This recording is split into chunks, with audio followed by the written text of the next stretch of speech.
Dear students, स्वागत है आपका आपके अपने city Montessori school Siwan YouTube channel पर। और मैं अंकित आनंद आज आपको क्लास 9th के बायोलॉजी का पहला chapter cell the fundamental unit of life start कर रहा हूं। बट इस चैप्टर को स्टार्ट करने से पहले ये जो सब्जेक्ट है बायोलॉजी वो क्या होता है, साइंस क्या होता है, ये हम लोग चर्चा कर लेते हैं। तो देखो, अगर आपसे बोला जाए कि साइंस क्या है तो हम साइंस को बताएंगे कि ह्यूमन बीइंग्स के द्वारा उनके ऑब्जर्वेशंस, उनके एक्सपीरियंसेस, उनके द्वारा किए गए एक्सपेरिमेंट से जो नॉलेज मिला हुआ है उसका क्रमबद्ध, यानी कि उसका जो है सिस्टमैटिक, वेल ऑर्गेनाइज जो नॉलेज होता है उसी को हम लोग बोलते हैं साइंस। यानी कि हम लोग डिफाइन कर सकते हैं कि systematically well organized knowledge which humans have gained through their observations, experiments and their experiences is called science। अब बात कर लेते हैं कि मॉडर्न साइंस के फादर कौन है। तो मॉडर्न साइंस के जो है फादर वो गैलीलियो गैलीली हैं।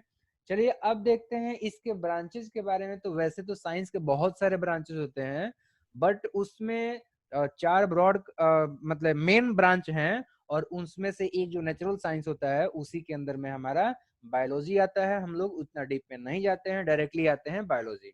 तो अगर बात करें कि बायोलॉजी क्या होता है तो हम लोग बता सकते हैं। देखो, वैसे तो बात करें तो देखो, बायोलॉजी जो टर्म है, जिस प्रकार से आपका साइंस साइंटिस्ट आया हुआ है, तो वैसे ही आपका जो बायोलॉजी है उसको हम लोग तोड़ते हैं। तो देखो, यहाँ पे एक वर्ड आएगा आपका बायो, ठीक है, एक आ रहा है आप लोगों को जो है बायो, और दूसरा बात करूंगा तो लॉजी, ठीक है। तो बायो का मतलब क्या हुआ और लॉजी का मतलब क्या हुआ, ये समझो। बायो का मतलब हो गया आपका लाइफ, और लॉजी का मतलब स्टडी, यानी कि स्टडी ऑफ लाइफ ही आपका कहलाता है बायोलॉजी। यानी कि हम लोग बता सकते हैं कि बायोलॉजी साइंस का वो ब्रांच है जिसके अंदर हम लोग लाइफ का स्टडी करते हैं, लिविंग बीइंग्स का स्टडी करते हैं, ठीक है। चलो, तो अगर अब हम बात करते हैं कि बायोलॉजी के फादर कौन है, तो बायोलॉजी के फादर एरिस्टोटल को माना जाता है। उनको हम लोग हिंदी में अरस्तु बोलते हैं। तो उम्मीद करता हूँ कि ये बेहतर तरीके से आपको समझ में आ गया। अब चलिए हम लोग स्टार्ट करते हैं हम अपना आज का चैप्टर, जो कि है cell the fundamental unit of life. तो सबसे पहले हम लोग डिस्कस करेंगे कि ये सेल क्या है, ठीक है। तो जैसा कि आप लोग देख पा रहे हो, इसका टाइटल में ही इसका जो है डेफिनेशन छुपा हुआ है, the fundamental unit of life. यानी कि जो लाइफ होता है, हमारा जो जिंदगी है, उसका जो सबसे छोटा यूनिट है, बेसिक यूनिट है, उसी को हम कहेंगे सेल। या फिर इसके अलावा जो है, आपने एक दूसरा भी डेफिनेशन सुना होगा, पढ़ा होगा छोटे क्लासेस में, कि cell is the structural and functional unit of life. उसको चलिए हम लोग ऐसे ही डिफाइन करते हैं कि देखो, सेल का जब डेफिनेशन देना होगा तो हम बोल सकते हैं कि सेल इज द फंडामेंटल, यहां पे मैं दे रहा हूं स्ट्रक्चरल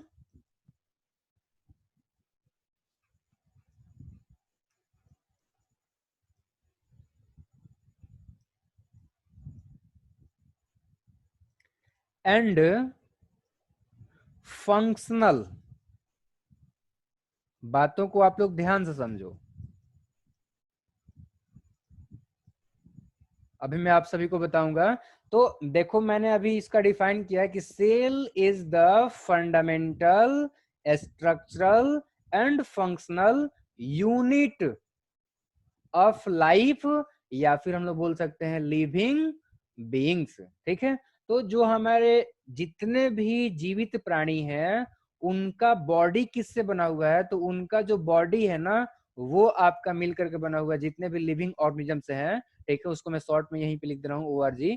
तो लिविंग ऑर्गेनिजम्स का जो बॉडी है उसका अगर स्ट्रक्चर देखा जाए तो सबसे छोटा जो उसका स्ट्रक्चरल यूनिट होगा वो होता है आपका जो है सेल। फॉर एग्जाम्पल, इसको समझाने के लिए देखो, जिस तरीके से हम किसी एक बिल्डिंग को अगर देखते हैं तो वो बिल्डिंग कैसे खड़ा हुआ है, हमने क्या किया है कि एक के ऊपर एक बहुत सारा ब्रिक, बहुत सारे ईंटों को जो हमने जोड़ा हुआ और तब जाकर के एक मकान तैयार होता है। उसी प्रकार से हम समझ लेते हैं कि हमारा जो शरीर है वो उस मकान की तरह है जो कि ईंट के बजाय बहुत सारे सेल के आपस में जुड़ने से, एक के बगल में एक, एक के ऊपर एक, आपका जो है जुड़ने से बना हुआ है। तो उम्मीद कर रहा हूं कि आपको बेहतर तरीके से समझ में आ गया कि जिस प्रकार से मकान ईंटों से मिलकर बना हुआ है, मकान का जो सबसे छोटा यूनिट जिससे कि वो जोड़ जोड़ करके बनता है, उसी प्रकार से हमारा जो बॉडी है ये भी आपका एक छोटा सा यूनिट जिसको कि जोड़ जोड़ के और फिर हमारा बॉडी बना हुआ है, वो है सेल। ठीक है, तो स्ट्रक्चरल यूनिट कैसे है ये तो आपको समझ में आ गया। चलिए अब आप सभी को मैं ये भी बता देता हूँ कि फंक्शनल यूनिट कैसे है। तो देखो, आप अपने, जैसे कि अगर हम लोग बात करें, आपके बॉडी में एनर्जी मिल रहा है, ठीक है, एनर्जी जो है प्रोड्यूस हो रहा है, तो वो कहाँ पे हो रहा है? बॉडी के सारे सेल में ही हो रहा है।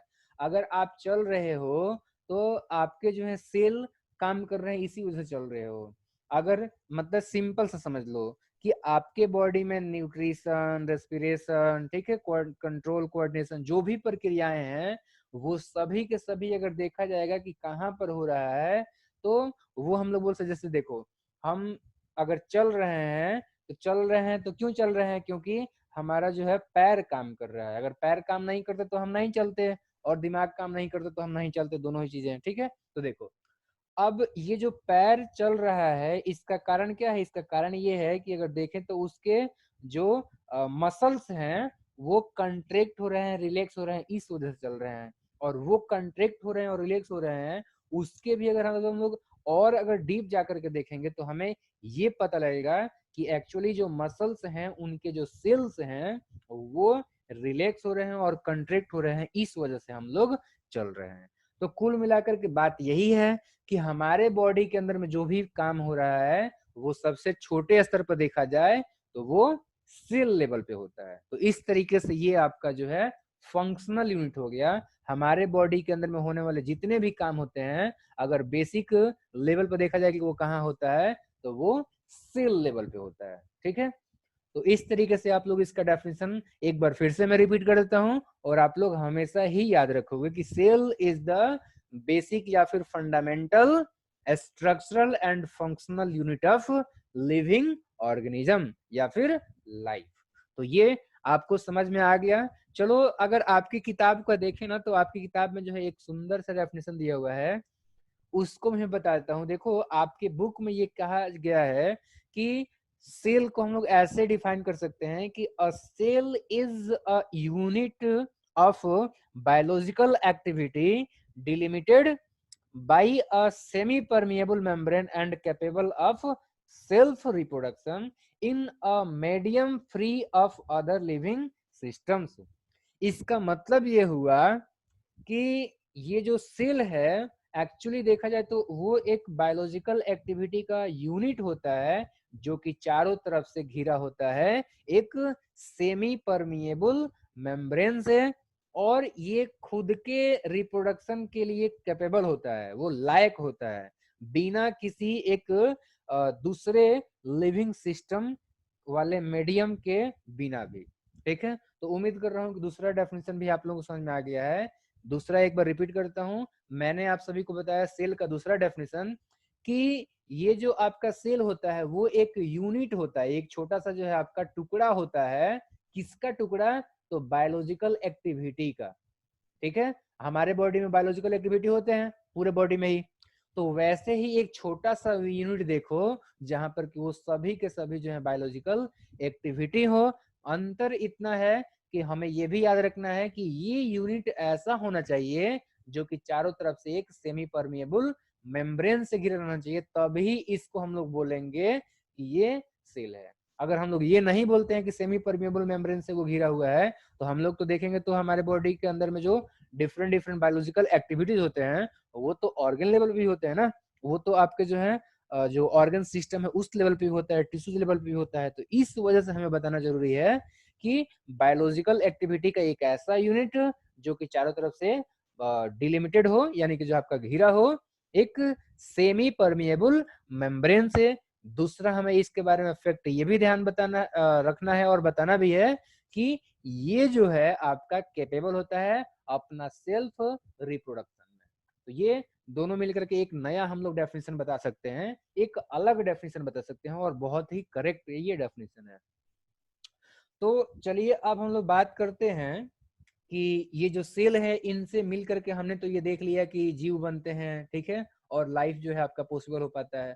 तो अगर बात किया जाएगा जीवों के प्रकार का, तो जीव जो है आपके दो प्रकार के होते हैं, या तो यूनिसेलुलर ऑर्गेनिज्म होते हैं, नहीं तो आपके जो है मल्टी सेलुलर ऑर्गेनिज्म होते हैं। तो अब देखते हैं कि यूनिसेलुलर क्या होता है और मल्टी सेलुलर क्या होता है। देखो इस वर्ड को हम लोग तोड़ते हैं, तो देखो यहाँ पे वर्ड आ रहा है यूनी और दूसरा वर्ड आ रहा है यहाँ पे सेलुलर। वैसे ही यहाँ पर देखेंगे तो मल्टी और दूसरा वर्ड आप लोगों को दिख रहा होगा यहाँ पे सेलुलर।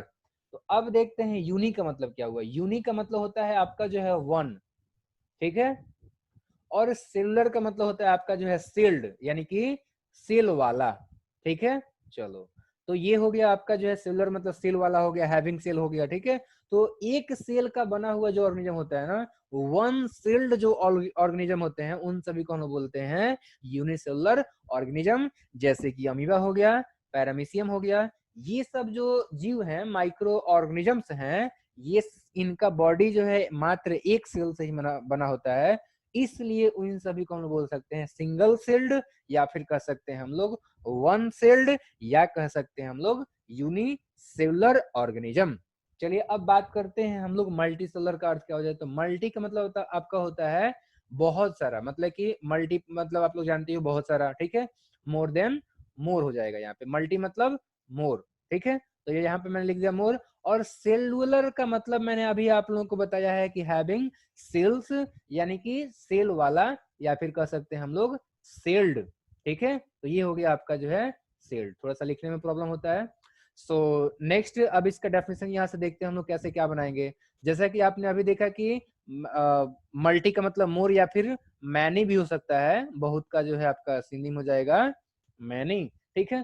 तो मैनी सेल्ड जो ऑर्गेनिज्म होते हैं उनको हम लोग बोलते हैं मल्टी सेलुलर ऑर्गेनिज्म। इसका एग्जाम्पल का अगर बात किया जाएगा तो इसमें मैन हो जाएंगे, काऊ है, कैट है, डॉग है, इंसेक्ट्स हैं। इनका जो बॉडी होता है वो आपके बहुत सारे सेल से मिलकर बना होता है, और इसी वजह से इसको हम बोलते हैं मल्टी सेलुलर ऑर्गेनिजम्स। अब ध्यान ये रखना है कि जितने भी जीव हैं वो सारे के सारे जो है आपके मिल करके बने होते हैं सेल से ही। जैसा कि पहले ही बता दिया गया था कि इसके डेफिनेशन में कि लिविंग ऑर्गेनिज्म का फंडामेंटल यूनिट क्या है, तो वो आपका जो है सेल है। अब एक चीज और ध्यान रखो कि सेल का डिस्कवरी किसने किया। तो सेल का डिस्कवरी जो है वो आपका रॉबर्ट हुक ने किया हुआ था। और कब किया था, तो वो जो है आप लोग ध्यान रखेंगे 1600 जो है आपका 65 ईस्वी में, कहीं कहीं पर 1664 भी देखने को हमें मिल जाता है, ठीक है। तो नॉर्मली हम लोग जो है 1665 मुझे लगता है कि सबसे करेक्ट आंसर है, तो इसलिए जो है आप लोग याद रखेंगे 1665। हालांकि कई किताबों में मैंने 1664 भी देखा है, बट मैं आप सभी को एक बार फिर से रिकमेंड करूंगा कि आप लोग याद रखेंगे 1665। और आज का वीडियो लेक्चर हम लोग यहीं पर समाप्त करते हैं। कल के वीडियो लेक्चर में आप सभी को इस सेल के डिस्कवरी से संबंधित बहुत सारे हिस्ट्री बताऊंगा, और फिर हम लोग आगे कंटिन्यू रखेंगे। Thank you very much.